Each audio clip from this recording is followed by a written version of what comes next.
Thank you. Who I am, covered beautifully in the intro. Thank you very much. We can skip past that. I got 65 slides in like 45 minutes, so we're just going to bang them out. All right. Cloak Ransomware, if you're not familiar with them, this is a group that came up in 2024.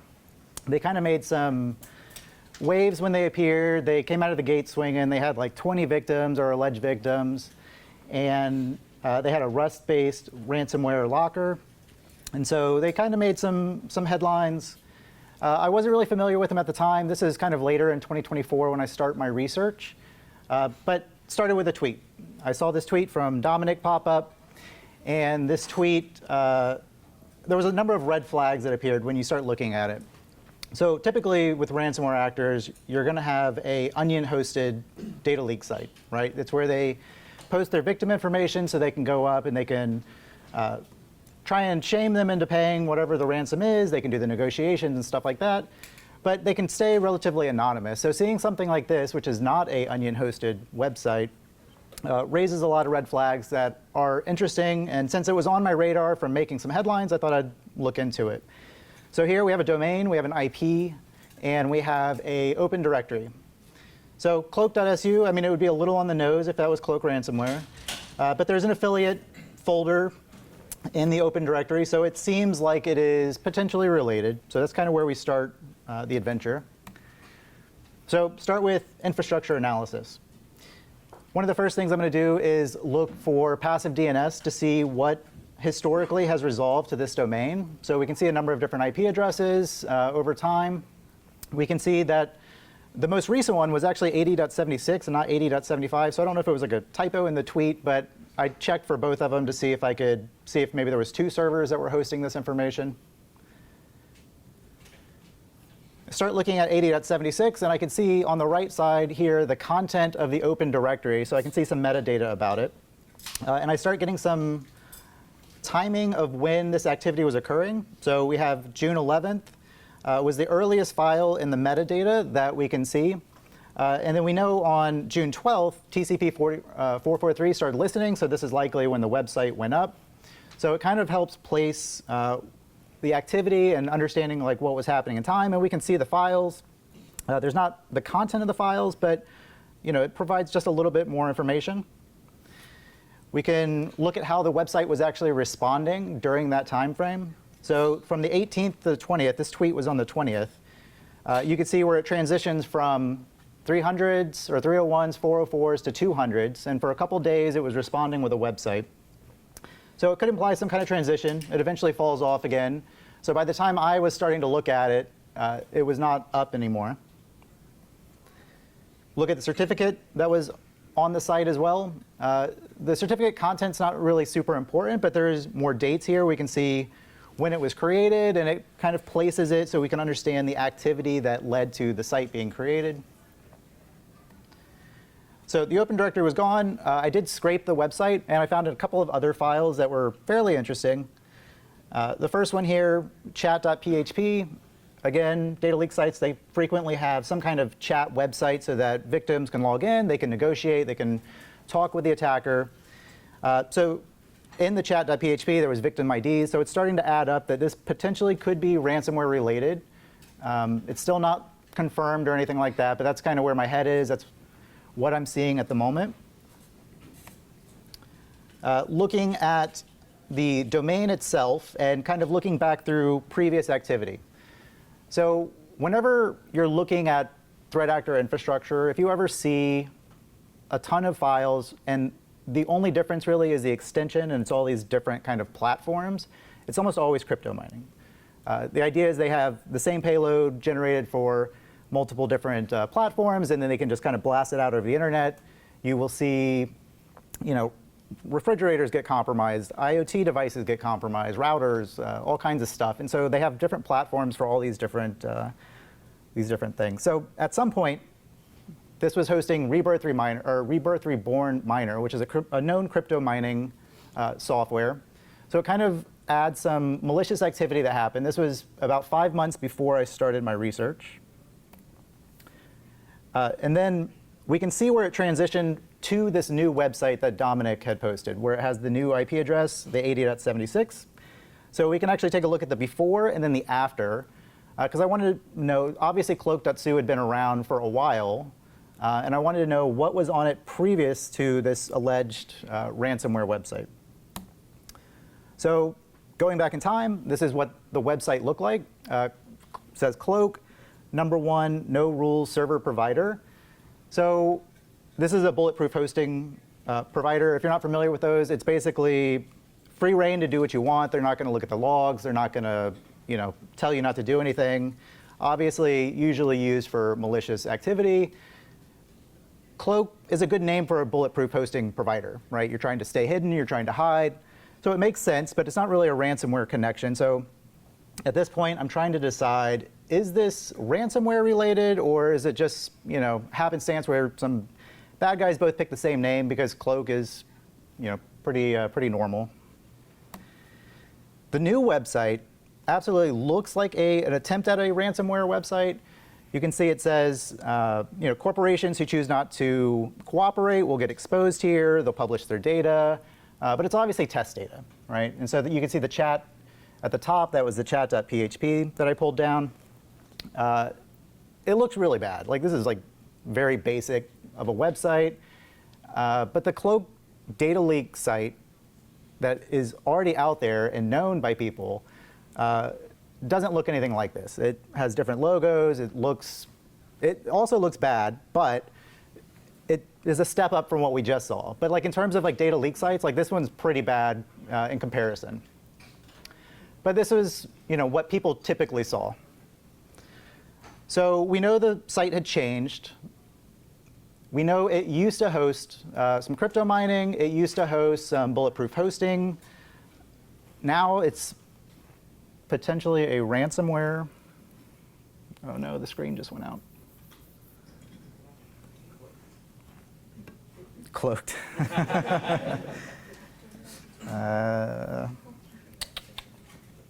No, of course. Try turning the button on the panel over there. Turning it off, turning it on. That blue one, the one that's blue. Oh, okay.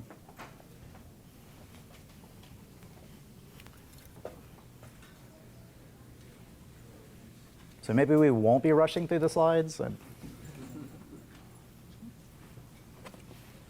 me just unplug it. Well, I unplugged it. Button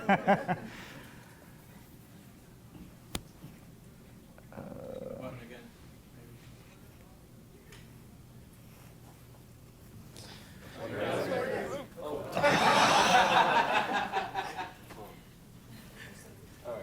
All right. Oh, what the hell? Yeah. Do you have another? We have another. Did you want it to log into another computer? No. Do you have another converter Let me see. for HDMI?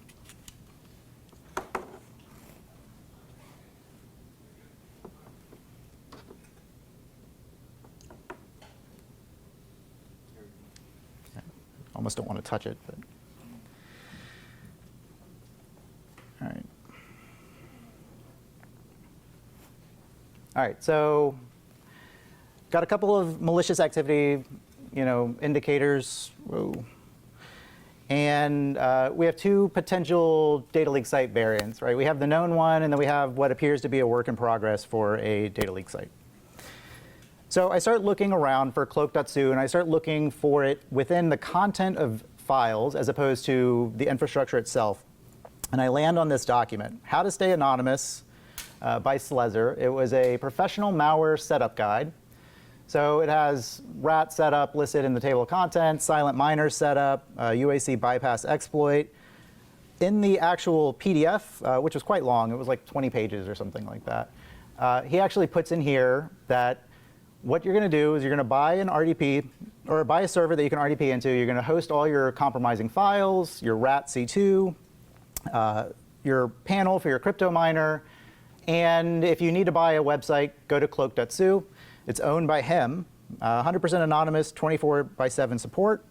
So already we have a potential persona that we can leverage. So I'm not going to be talking about the attacks of Cloak or how the ransomware works. This is strictly just a talk on building a profile for this particular threat actor. And the reason that you would want to do that, it has a very small opportunity for value, but if you were attacked by a organization or a ransomware group, understanding who is behind the ransomware group, understanding what their capabilities are, whether they're going to be truthful, whether you can rely on them to do what they say they're going to do if you pay them. These are all things that can be very valuable to a victim organization. So besides trying to collect like threat actor profiles like Pokemon, this is part of the impetus for doing this type of research. But he does it nicely for us. He says that his name is Slezzer. He owns this website. So we have a starting point to really kind of dive in on. He actually, in another one, he puts a nice little red box around a PowerShell command that you can see here, which is downloading a file from another website, a new domain that I wasn't aware of yet. This one was files.slezzer.cc. And you can see it just has like a random name. And he's like kind of explaining what to do for this UAC bypass. So I start pivoting on that particular domain. You can see in 2023, there was 2 executables that I was able to identify or find. And the executables were ultimately Amade, which is a botnet kind of malware loader that you can download. And it's, it's something you can purchase online. It's not uncommon, so you frequently see it. But we know at some point it was hosting it. We can see there was a hack.ps1 PowerShell file that I found. It had the same domain in it. It was, again, Amade. It was downloading it. This is just a download cradle for that particular file. And then I saw something really odd, because when you look at these websites, you don't typically see outgoing relations to these kind of websites. I mean, if you look at the websites, they all are the typical suspects. It's, exploit.in, XSS, hack forums, sites that are underground that you typically see threat actors talking on. So seeing a list of all of these sites linked to it, it was pretty strange. And I'll get to that in a second. And I haven't even started diving in on the accounts yet and the messages and all that kind of stuff. But that was a huge red flag for me to circle back to this. So going to the website, what does this slezzer.cc looks like? Very basic website. Calls himself a skid. It's a word I hadn't heard for quite a long time, but the template of the website is very straightforward. You have something on the top left, and then you have like a couple navigational links at the top right. And this template gets used across a lot of different websites that this individual creates. So it was a good visual kind of cue when I would see this same structure that it might be related to this guy. So looking at some of the pivots for websites that would redirect to this one, you can see that there was a slezzer.github.io about a year prior to me doing the research. So that's interesting. One, it could have code. We can look through the code. We could look through logs. Definitely something to dive in on and look for. And then I could also see, when I would look for the slezzer.github.io redirects from that, there was another odd domain that popped up called WNet Studio. So I had 2 pivot points that I wanted to dive into, 2 things I wanted to look at. WNet Studio, again, it looks like the previous one. Goes through, it's like a GIF that actually plays, but it says like red teamer and a couple other security expert and all that kind of stuff. And then you have services, socials, and projects at the top. So this website wasn't available at the time that I was looking at it either, so I had to go digging. When I started looking for relationships to this particular website, there was a hyperlink that was identified, and it's actually the WNet Studio up there is the hyperlink in question. But it would take you to this URL, this monero.wnetmc.repl.co/tools/macro.bat. So at the time, I didn't realize, I didn't make a critical connection here until I went back and I started doing the slides, because this didn't all happen in order. And so I was getting a piece of information here, a piece of information here, and trying to piece everything together. When I see it on the slide, it makes more sense. this is a old structure for Replit. And at the time, I wasn't familiar with Replit, but we'll come to that. So on the website, there was also a macro.exe file. This macro.exe file was similar to the hack.ps1. It downloaded blacknet rat. And inside that binary, there was a string that was super interesting, which was a Replit URL, and it had @slezzer/Monero. So again, we have the crypto mining aspect of it. But now we have another code repo. GitHub wasn't available, but maybe this one is. In hindsight, if I would have realized that the top one was an old Replit domain, I could have just taken the WNet MC, moved it down, and probably saved myself many, many days of research, because he has his name plastered on this one. So we'll get to it. But looking at the Replit, there was a lot of stuff that immediately jumped out. You have, at the very top, two obviously related ones or interesting ones, Cloak Affiliate and Cloak Management. Typically, these types of ransomware as a service groups, they'll have the management side and they'll have the affiliate side. The affiliates will log in. They can generate new malware. They can do the negotiations with the victims, all that kind of stuff. So I definitely wanted to look at those. But I also noticed a lot of repos at the very beginning of this person's Replit. And if you look at them, they kind of tell a story in and of themselves. You have a password generator, rock, paper, scissors, calculator, a crypto price checker, right, starting to play with APIs. All of this is telling me, at this point, this person probably didn't know how to do any coding. This is them learning and trying to build their skills, like figure out how to use it. And then about a year and a half later, they have a management panel and affiliate site for a ransomware. So it seems odd, but it shows kind of the progression of this particular person's, maybe like their skill set and stuff like that. You can also see their icon in their background picture. It's this happy face. It's got a bunch of like codeine in front of it and pills and stuff like that. So that pops up a couple of other times. He likes to reuse his profile pictures and stuff like that. And also, I want to point out, before I go to the next slide, at the very bottom, there was a Monero folder. And to the far right, this little profile picture of a cat comes into play in a little bit. But first, I'm going to walk you through kind of the affiliate page and then the management page, just to see what we see. So for the Cloak affiliate panel, obviously, it has all the source code. This is a code repository. Wealth of information. You can start looking at it. I mean, it says right in the title, Cloak affiliate panel and victim lists. Presumably, it's ransomware related. Welcome anon. You can start looking at this. I don't know if it ever actually made it out to the internet, but if it did, you can look at it. You can assess the source code. You can see if there's vulnerabilities or things that you could maybe monitor for or leverage in other ways for research purposes. It dates the code. You can see here it was like the login.php, where it's looking for a particular password, and the password's in the config.php, so you can start piecing stuff together. Going back a slide, there was also, I don't know if you noticed, there's a victims folder. So looking in the victims folder, you see a number of different text files. The text files are fairly basic. I mean, they have IP address, they got a name, if it was provided, host name of the system, presumably that it was running on, and an amount that is disclosed during contact, but it's not listed in this particular file. So I didn't go through and try and validate if these were actually victims or not. A lot of it seems like test data, so I didn't want to assume anything, but it's certainly open for further research. No.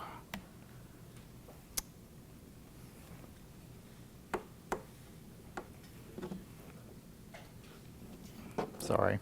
Let's try this again.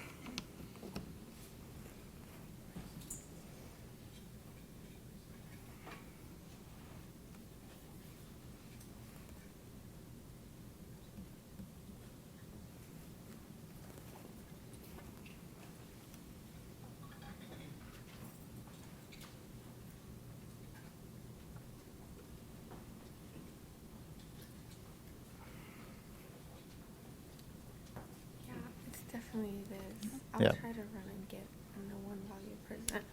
But Well, I need to show the slides, so yeah. Let's hope it works until then. Do you need a different dongle? if you have one, that would be Yeah. fantastic. Yeah.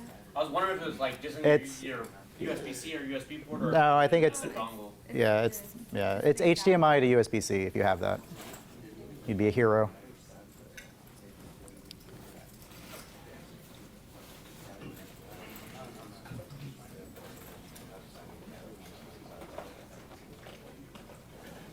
I'm gonna go get one while you present. Yeah, sure.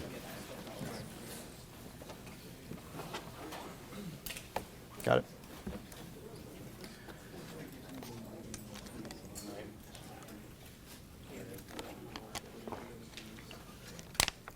Is it USB or USB-C? USB-C.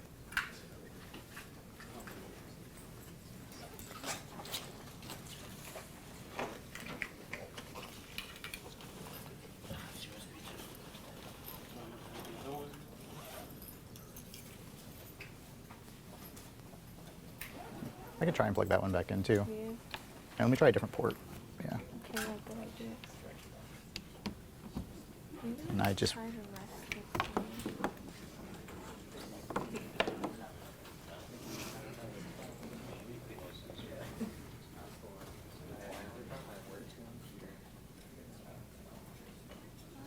So I can run out. I will make a quick run. Okay. Appreciate it. I think I'm going to try and do it without full screen. Well, because I don't know if the full screen is maybe causing issues too. All right. That's what I'm looking for. Where's it at? Oh, there it is. I'm good for now. All right. I appreciate it though. Well, if it happens again, I have it out. All right, thanks. I'm sure it will. So, cloak management panel. Where were we? It was mostly the same as the affiliate. There was a couple of additional files that were kind of interesting. There was a git decryption key, which helps kind of build the idea that this is for sure ransomware related. There was a license.bin file, which was for generating new samples. And then config.php again with a different set of credentials that if this website was live and they hadn't changed any of that kind of stuff, maybe you could leverage it to log in. The victim text files were pretty much the same. They had a couple of additional fields and information, specifically what looks like a cloak decryption key. So again, if these were real victims, this might be an opportunity where those victims could, get a cloak decryption key and then not have to deal with anything or any paying. But going back to the overall replit and specifically the Monero one. So it was in use for over 2 years. When I looked at the Monero repository, I found a bunch of the missing files that I wasn't able to pull off the previous website. There was other intelligence that you could get out of here. There was a wallet address, there was a password. You can see them here. The password was Grognak, which is a barbarian from Fallout, if you're not familiar with it. Gaming related, lots of this stuff is gaming related. Wallet address, searching for the wallet, I found a number of Monero miner configurations that were out there. So this could tell you that either they were being deployed out in the wild and somebody found it and uploaded it. Maybe they uploaded it, but it gives you another pivot point to kind of research the uploaders to virus total and what's actually in the configurations themselves. So we know there's code hosted on Replit. We've got a wallet ID, structure potentially of a Cloak Ransomware and affiliate website. Maybe they're trying to rebrand or rebuild it, do a new one, because like I said, the one that's hosted on the Onion service is really bad. This one potentially could be a little bit better. And some infected machine IDs and host metadata. All right. So at this point, I started to try and do visual pivots, looking at the structure of the website and seeing what other websites look the same. In this case, I found another domain, slezer.su, which has the same structure as what slezer.cc had looked like. This one says it runs the Goldbrute RDP brute forcer botnet. Again, we have the profile picture with the pills and the codeine and all that kind of stuff in front. And now you can see like why there was the outgoing relationships, because he's basically using this as his like link tree. He's got all of his forum accounts listed here. We also get a Telegram address, we get a Jabber address. And if you're buying from a vendor on one of these forums, it helps to have a reputation. So that is probably the idea behind creating something like this. So he can somewhat, prove who he is, prove he's reliable. Does us wonders, because now we have everything right here to like start looking through and kind of piecing together conversations and stuff like that. Going back to Replit, I'm almost done with it, I promise. Looking at the Monero repo, if you clicked on that cat profile, you got redirected to this one, which was WNet. So again, going back to the WNet studio, similar kind of redirect from Sluzzer to WNet earlier. Self-proclaimed gamer has the WNet website on here, so we can actually now see what all of the socials and projects that they had listed at the time were.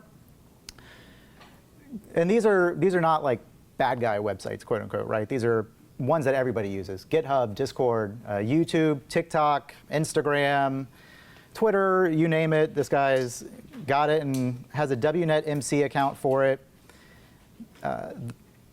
But with just this information, I was able to figure out who he was. So we'll come to that later. But putting all of this together is made much simpler when they list it all out like this. You don't even have to hunt for anything. And you can see there's consistency in like the name too. So for the projects they had listed, some of the common ones, Monero Mining Worm, which we've seen a couple times already now, a PHP website to sell files for Bitcoin with admin panel. Sounds like the precursor to a ransomware data leak site. Batch file encryption tool sounds like a precursor to ransomware. And then a Minecraft texture pack, because it's 2024 at this point, and you shouldn't be using the default textures of Minecraft. So, and I appreciate the side hustle too. He's like, check out my Minecraft texture pack.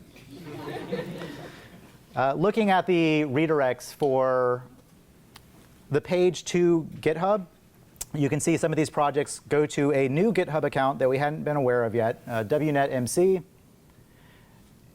When you click on any of those, they will take you to the WNet MC, which will then redirect you to Slezzer. So not only did we find the old Slezzer repo that we didn't have anymore, or didn't have access to anymore, but we can help confirm the WNet to Slezzer relationship just a little bit more. Not that it was really necessary, but all the evidence you get, the more you can have, the more solid and robust your profile is going to be for this type of individual. And of course, the project's intended for testing, research purposes only. This doesn't protect you. It doesn't help you at all. But you see it quite frequently. It's always kind of funny. So looking at the GitHub for Slezzer CC, a lot of stuff pops up. Again, some of the familiar ones that we just saw on the project website. You have Zcrypt for potentially the ransomware side, Silent XMRig. For the crypto mining, this Satoshi Box clone, which is the PHP website. And then you have an antivirus bypass. Looking at the Git logs for some of these repos really kind of helps, again, the Slezzer and WNet connection. You could see the author of the changes that were committed was Slezzer, and then they were using a WNet email address. And then just kind of one final Slezzer nail in the coffin with WNet connection there. But on hack forums back in December of 2022, so keep in mind, Cloak Ransomware showed up 2024. This is a couple years ago. They said, I've created a hacking group. Currently got 5 members. Somebody supplied the servers. We're basically looking to recruit people who can help spread a rat. If you have that, here's our website, Onyx Security, here's an address, and add me on Telegram, WNet MC, or Discord, WNet. So definitely the same person, definitely related. If you're curious what the OnyxSec website looks like, we have a fairly basic website, but this is kind of, again, the precursor to the other ones that we saw. He likes his particular style. there were some additional commit leaks that we were able to find. So here, we have the author as WNet, and then we have a different WNet email address, WNet2B and WNetMC. We also have a new username, Astro, which comes up a couple times later. And then an email for slezzer.cc. I don't know if it's valid or not, but contact@slezzer.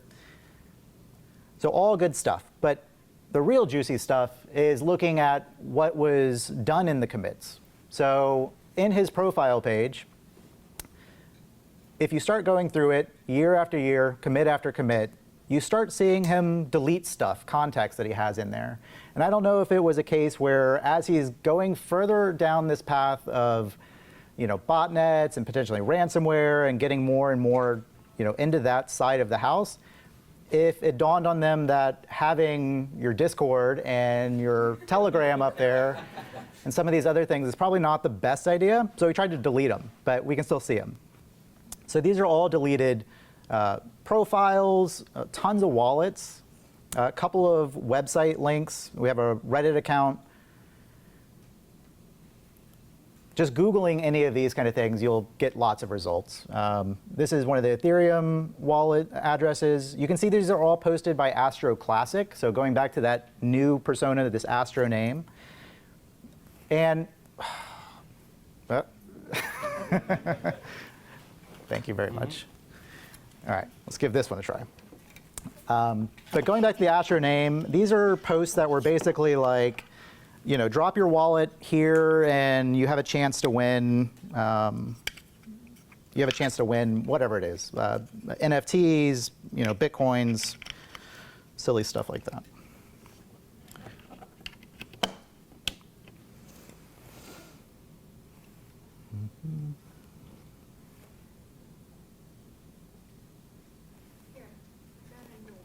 Well, hold on, I've got one plugged in. Let me try this one, and we'll see if this does the trick.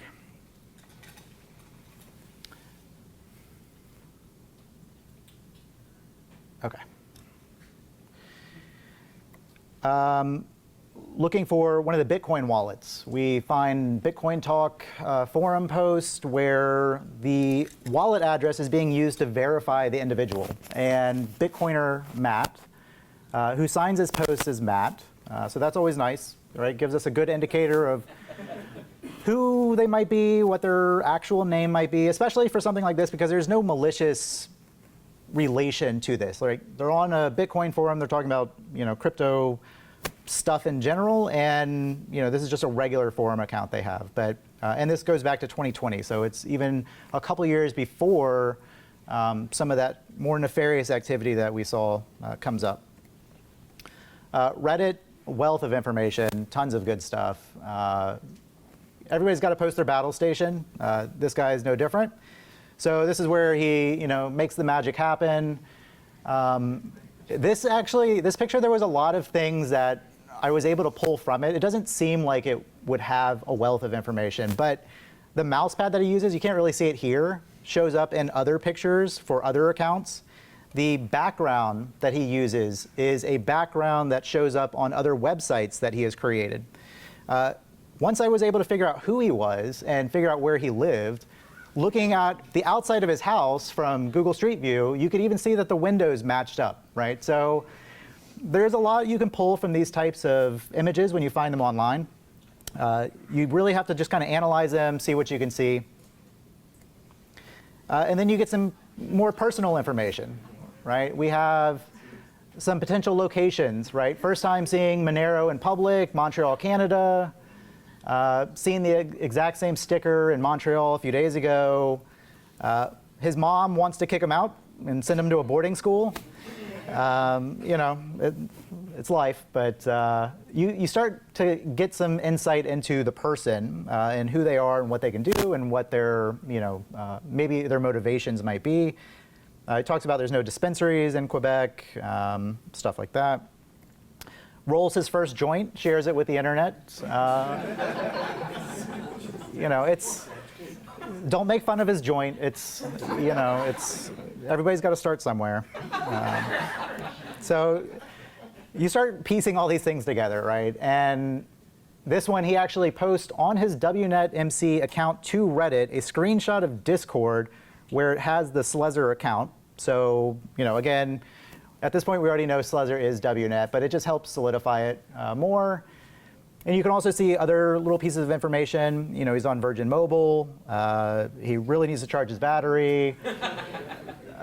You could probably piece together like who they're talking to and maybe try and find that conversation somewhere.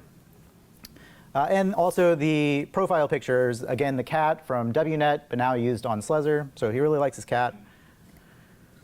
Kind of just covered what we've already met or what we've already uncovered. Speaks French, which, Montreal, Quebec, no surprise there. We have some, life details. Brags about a lot of drug usage. This is like a small subset. Like when I said I had 65 slides, that was me trying to like really cut it back because this guy has just so much information on there, and you can really start, once you pull on the string and you start unraveling it a little, it just becomes a tidal wave of stuff.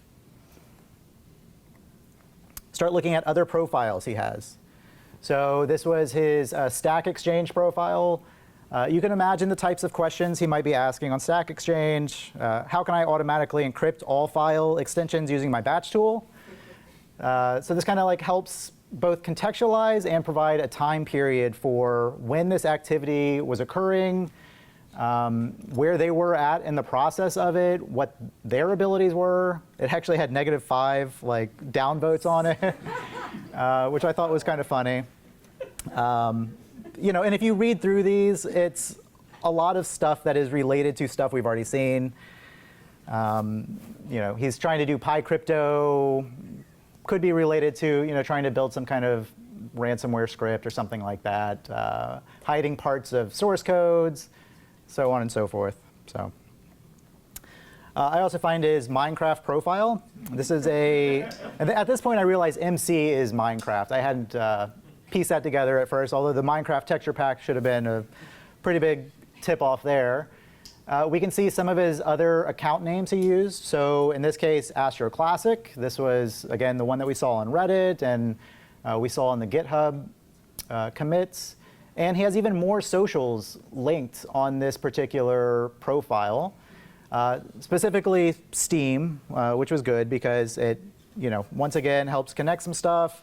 Gamer, going back to the Grognak stuff, the cat profile picture, he's at least consistent, if nothing else, which is great. So, I figured out Slezzer and WNET are the same person, and we have what looks like a ransomware affiliate setup and some ransomware tools or just general malicious stuff, but I wasn't really sold on the Cloak connection, right? We know what the Cloak Onion DLS website looks like, and it looks wildly different from what this person is developing. So what is the connection there? I started looking at this late 2024, and Cloak, like I said earlier, they kind of came out of the gate. They had like 20 alleged victims. They were a Rust-based locker, so they kind of made some news, and I was familiar with them, but I wasn't sold on the connections that I had built so far. And so I wanted to go back to the beginning. Like, where did Cloak come from? When did it start? I was only somewhat familiar with it, so I wanted to understand more so I could try to piece known things to this individual. So I start looking at all those forum accounts. I start trolling Telegram channels. I start looking to find anything I can use to piece together who this person is. You can see a lot of, choice messages from them. They state they own a ransomware team. They got networks to encrypt. And then they also ask if anybody knows how to code in Rust. And again, research was after the fact, so I know Cloak was coded in Rust. We have an opportunity to make a couple $100,000. He talks about his Gold Brute RDP brute forcer. So we know it is the same guy, and it's just kind of another piece to the puzzle. So I find the initial announcement post for Cloak Ransomware. This was on UFO Labs, and it looks pretty straightforward. If you've seen one of these, you've seen them all. They're, it's an affiliate promotional type thing where they're saying, hey, we got a new ransomware as a service that we've created. In this case, a highly efficient Rust affiliate ransomware program. And it has some basic information about it, right? It was written in Rust. It's a Cloak RAS affiliate program. It has some other details. You got to do an interview if you want to join with them. Here's a Tox ID. But as I'm looking at it, and I'm like, okay, this is where Cloak is coming from, I noticed it wasn't posted by WNet or Slezzer or anybody else that I had seen yet. It was posted by this account, Walkstar. So I'm sitting here and I'm like, what the hell is Walkstar? Like, was I correct in my assumption that maybe these are two different groups and they just had the same name? It would be, as you're building this evidence, it becomes less and less likely, but it's always a possibility. So you're always trying to challenge yourself and challenge your assumptions. And so in this case, I was like, well, I got to figure out who Walkstar is now and see if there's any relation there. Which it didn't take very long to figure it out. You start looking at posts from Walkstar, you see stuff like Slezzer moved $600,000. Slezzer made gold brood. He's not a Bitcoin miner. He's a top-tier alpha male, which is definitely how you talk about people on the internet who you don't really know. And then he's begging constantly to unmute this guy. So I don't know what this guy is saying to get muted, but admins in all kinds of forums and Telegram channels are muting him, and he pivots over to this Walkstar account to basically beg for, admins to unmute him. Says he'll shoot up an airport if he doesn't get unmuted. So, I'm thinking, okay, this is probably Slezzer. Looking at some of the information that Walkstar shares, you can see a lot of familiar stuff that we've already talked about for Slezzer, right? He used the cloak.su domain. It's the best for bulletproof hosting servers, so a little double dipping there, pointing people to his business. It's from Montreal. His cat was on the keyboard, and we know his love of his cat. He's the most Canadian, and I really love this post on the RAMP forum. Another person on it called him out and was like, hey, aren't you this Slezzer guy? Isn't this just another alt of you? Like, he's really bad at the multiple personas type thing. And then he's like, I have nothing to do with this user. I've tried contacting the admins. They're ignoring me. So spoilers, it's the same guy. But, you start looking around and you start digging into all of their information, all of their posts, and it does kind of humanize them quite a bit. You start to feel a little empathy for them. In these screenshots here, you can see that at some point on June 4th, he stated that he lost all his money. He got scammed by a fake crypto. It happens to everybody. And, a rug pull. It's $40,000, he stated. But you can kind of see what that has done to this individual, right? He's going from marijuana and shrooms to morphine. That's quite the escalation and usage of substance, and you kind of feel bad for him because if you're at that point, it's really not a great place to be at. You can see they were also looking for work. They had posted some of their skill sets that they have, SEO, search engine optimization, like if you want to rank your website higher. He could be a server admin, system administrator. He can call your victims if you want. He could handle the negotiations for you, works with WordPress, social engineering, you name it. He's open for new things. He'll do whatever you want. And so I was like, okay, kind of understand the person. But then I noticed, and if you take a look here at the timing of everything, so he loses his money on June 4th. June 9th, he's looking for work. On June 9th, he also posts that he's selling a Rust ransomware as a service, basically panel and malware. So he doesn't call it Cloak in this, but it aligns with everything that we know of Cloak, right? It has the Rust locker and unlocker, the PHP panel, the ransom note, and he, as the time goes on, he starts posting a little bit of additional information. You can see that the programmer he was working with is no longer working with him. Whether that's because they lost all their money or something like that happened, it's unknown. But we at least know that he's probably not the person who built the Rust ransomware. I mean, we know that from the sale or the post a couple of slides back where he was asking if anybody knows how to code in Rust. So this was likely the person who signed on to it. You can see he was 14 days later after that saying the price was $50,000, that he'll accept payment in Bitcoin or Monero. He's got a possible sale in one hand. And for all purposes, it seemed like Cloak was dead. It seemed like they had kind of gone away. They died out. The victims started drying up. They weren't putting any new hosts on or victims on their data leak site. And so I came in after this point when I was doing my research, and I'm like, okay, well, that was kind of the life cycle of Cloak. We were able to link it to multiple aliases, multiple personas. And we kind of saw the rise and fall, of it and through this research. So as I'm kind of going through and I'm putting a lot of this together for a presentation, it's always good to review your work, but it's even better when you're putting it together in a slide and you have to tell somebody what it is, because you start to see things that you missed. And I saw tons of stuff that I had missed in the first run of a lot of this research. So where are they now? That Replit site that I mentioned earlier, WNetMC, this was, like I said, it had his name right here. And if you just Googled his name in Canada, you got all of his other websites and profiles and stuff like that. He had a new alias. He's going by Troji.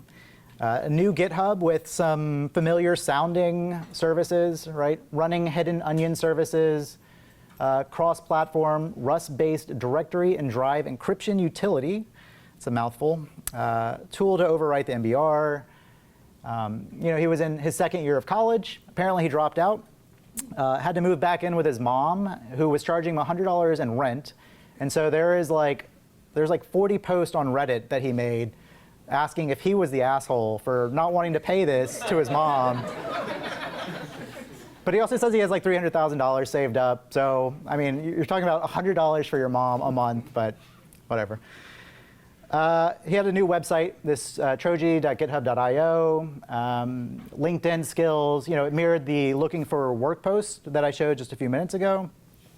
He's got his Facebook, tons and tons of other profiles. Like I said, I had to actually cut a lot of this short because I was going through or collecting so much information on this individual. It just it's not as valuable. It's a fun story, but it doesn't really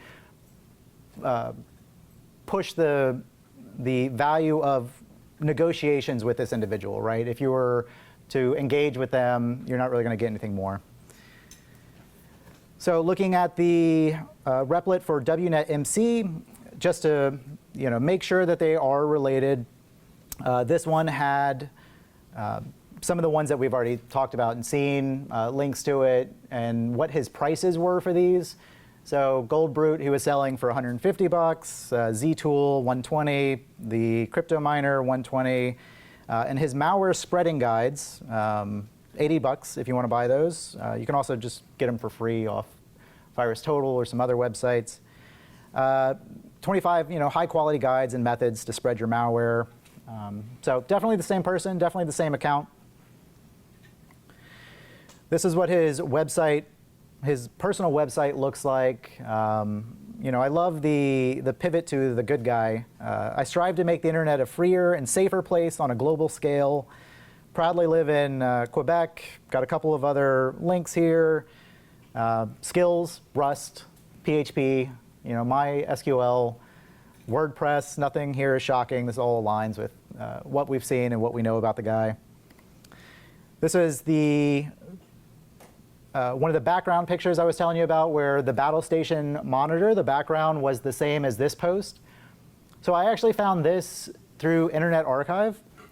I had gone back, again, what I was talking about, when you're rebuilding these slides, you're going through, you're validating stuff, you're challenging your assumptions. And so I was looking at the historical representations of WNet Studio and all his other websites through the Internet Archive. And I found this one on WNet Studio, which, again, states he's from Quebec, writes code and a couple of languages that we're familiar with. fascinated with blockchain, loves Fallout, Minecraft, so on and so forth.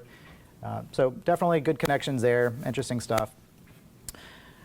His Instagram, he has a lot of pictures on it, as one does, and you could see the picture on the left. It's actually impossible to see from your perspective, but it says reseller area. This is probably, if I had to guess, where he's selling some of his tools. The mouse pad that I was mentioning from the battle station, you could see it in the background here. And then on the right, I absolutely lost it when I saw this. He was writing a document that says Ransomware Prevention and Recovery as a Service, RPRAAS, a solution to ransomware as a service. So, I can respect the pivot to protecting people now instead of doing other stuff. And that is it. So, thank you guys.